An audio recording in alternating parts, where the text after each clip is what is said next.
मैं मुश्ताक अहमद आप सभी का स्वागत करता हूं। और आज हम मौजूद हैं ताजमहल पर, जो कि पता है आपको आगरा जो बहुत बड़ा शहर है भारत का, उसमें ये स्थित है। और ये भारत की पहचान है, पूरी दुनिया इसको जानना चाहती है, इसके बारे में समझना चाहती है कि ये ताजमहल एक्चुअली इतनी अच्छी बिल्डिंग भारत में कैसे बनी। तो इसके बारे में आज मैं आपको बताऊंगा।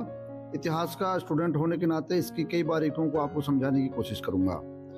ताजमहल जो है, इसके पीछे से यमुना नदी बहती है। और यमुना नदी इतनी खूबसूरत हुआ करती थी पहले, इसमें कोई गंदगी नहीं थी, इसमें कोई कूड़ा करकट नहीं होता था, बहुत प्योर साफ सुथरा पानी इसका होता था। इसलिए जब ताजमहल बनाया गया था तो उसकी प्योरिटी को ध्यान में रखकर बनाया गया था। आज भी ये नदी इतनी साफ सुथरे तरीके से यहाँ से बहती है और ताजमहल इसके बिल्कुल किनारे स्थित है। ये नदी जो है गंगा नदी की सहायक नदी है। और यहाँ पर लोग जो है जब आते हैं तो देखते हैं कि इतना खूबसूरत तरीके से यहाँ पर उनको सुकून मिलता है। ऐसी जगह है ये। ताजमहल की जो मुख्य बिल्डिंग है, ये ताजमहल हर चारों तरफ से एक जैसा ही दिखाई देता है। और इसके चार कोनों पर चार मीनारें हैं। और ये मीनारें जो हैं वो इतने अच्छे तरीके से बनाई गई हैं कि इसकी खूबसूरती में ये चार चांद लगा देती हैं। ताजमहल जो है, कहा जाता है कि इस पर 22 साल कार्य लगातार चलता रहा। और 22 वर्ष में इस बिल्डिंग को बनाने में बहुत भारी खर्चा हुआ। आपको पता है कि इस ताजमहल को बनाने में शाहजहां ने बड़ी मेहनत की थी। उन्होंने अपनी पत्नी जो मुमताज़ महल थी, उसकी याद में इसको बनवाया था। और ये एक प्रेम का प्रतीक है। ये पति और पत्नी के प्रेम को दिखाता है, इसलिए इसकी एक अलग पहचान भी है। ताजमहल का जो भव्य द्वार है, उससे जब ताजमहल को देखते हैं तो पूरा स्पष्ट रूप से वहां से दिखाई देता है।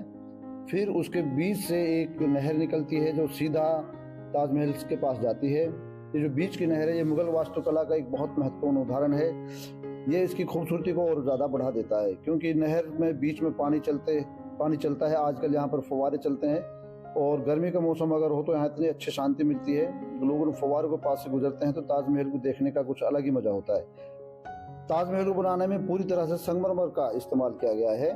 पूरी बिल्डिंग संगमरमर से बनी है। इसके साथ इसमें जो नक्काशी आप देखिए, कितनी अच्छी किस्म से नक्काशी की गई है। ये नक्काशी जो है इसकी खूबसूरती को बढ़ा देती है। इसको देखने के बाद आपको पता चला कि कितनी अच्छी कलाकारी इसमें की गई है। इसके अलावा इसमें पितरा द्वारा का इस्तेमाल किया गया है। पितरा द्वारा हम कहते हैं कि ऐसा पत्थर जो बाहर से बनाया जाता है, फिर उसके बाद उसको फूलों के बीच में सेट किया जाता है। ये एक बहुत ही लाजवाब और बहुत आकर्षक एक तरीके की कला है। इसके साथ साथ हम ये देखते हैं कि इसके जो बिल्डिंग्स हैं आसपास की, वो बिल्डिंगें सारी लाल बलुआ पत्थर में बनी हैं। लेकिन जो ताजमहल है, जो इसका आसपास का जो चबूतरा है, ये पूरी तरह से संगमरमर का बना हुआ है।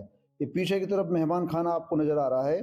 ये मेहमान खाना उन लोगों के लिए होता था जो लोग यहाँ बादशाह के नज़दीकी होते थे, या बाहर से जो लोग आते थे, विदेशों से यात्राएं भारत की करते थे, उनको यहाँ पर ठहराया जाता था। उनकी यहाँ अच्छी तरह से खिदमत की जाती थी।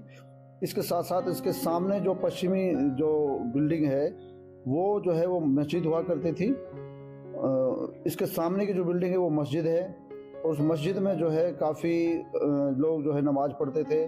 मैंने भी इसमें पहले नमाज पढ़ी है, लेकिन आजकल यहाँ पर सिर्फ फ्राइडे की नमाज अदा की जाती है। ताजमहल को जब हम सामने से देखते हैं तो ये चारों तरफ से हमें बराबर दिखाई देता है। लेकिन जब इसके मुख्य द्वार से जब अंदर हम एंट्री करते हैं तो इसके ऊपर एक बहुत बड़ा गुंबद बना हुआ है। उसके नीचे जो है शाहजहां और मुमताज महल की कब्रें हैं। लोग उन कब्रों के पास आते हैं, उनके लिए दुआएं पढ़ते हैं, उनके लिए श्रद्धांजलि अर्पित करते हैं। बल्कि ये मानिए कि पूरी दुनिया के लोग यहाँ पर आकर इनको मिलना चाहते हैं, इनके बारे में बात करना चाहते हैं। जैसा कि आपको पता है कि शाहजहां ने इस ताजमहल का निर्माण अपनी पत्नी मुमताज महल की याद में बनवाया था, इसलिए इसको ताज कहते हैं, यानी ताजमहल कहते हैं। बेसिकली ये एक मकबरा है। मकबरा हम ऐसी बिल्डिंग को कहते हैं जो कब्रों के ऊपर बनाई जाती है। और ये एक मकबरा है। इस तरह के मकबरे जो है अकबर ने भी अपने देहांत से पूर्व बनवा दिया था, जो कि यहीं से 20 किलोमीटर दूर सिकंदरा में स्थित है। जाहिर सी बात है, ताजमहल को बनाने के लिए बहुत ही उत्तम किस्म के कारीगरों को ढूंढ कर लाया गया होगा। और ये कहा जाता है कि इसके लिए ईरान से और बहुत सारे अलग अलग देशों से कारीगरों को बुलाया गया था। और इस बिल्डिंग को बनाने में लगभग 22 साल लगे। 22 साल में इस पर लगातार कार्य चलता रहा।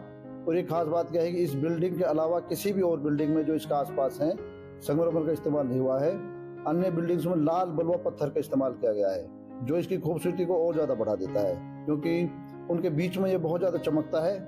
और इसके चमकने की एक खास बात यह है कि अक्टूबर के महीने में जब चांद पूरा होता है तो इसकी चमक बहुत लाजवाब होती है। लोग इसे दूर दूर से, देश विदेशों से देखने के लिए आते हैं। इसका रखरखाव आर्कियोलॉजिकल सर्वे ऑफ इंडिया रखता है।